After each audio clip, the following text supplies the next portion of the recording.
एक समय की बात है, जंगल के पास एक लकड़हारा रहता था। वो जंगल में लकड़ी इकट्ठा करता और उन्हें पास के एक बाजार में बेचता था।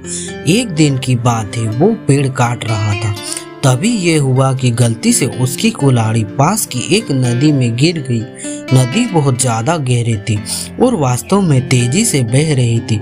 उसने बहुत प्रयास किया अपनी कुल्हाड़ी को खोजने की, लेकिन उसे वो नहीं मिला। अब उसे लगा कि उसने कुल्हाड़ी खो दी है। वहीं दुखी होकर वो नदी किनारे बैठकर रोने लगा। उसके रोने की आवाज सुनकर नदी के भगवान उठे और उस लकड़हारे से पूछा कि क्या हुआ। लकड़हारा ने उन्हें अपनी दुखद कहानी बताई।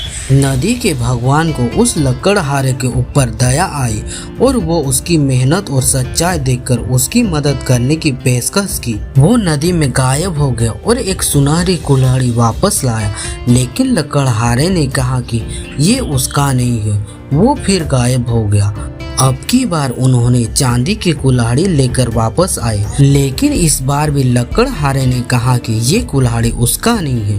अब नदी के भगवान पानी में फिर गायब हो गए और अब की बार वे एक लोहे के कुल्हाड़ी के साथ वापस आ गए।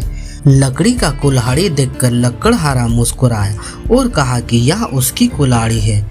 नदी के भगवान ने लकड़हारे की ईमानदारी से प्रभावित होकर उसे सोने चांदी की दोनों कुल्हाड़ियां उसे भेंट किया।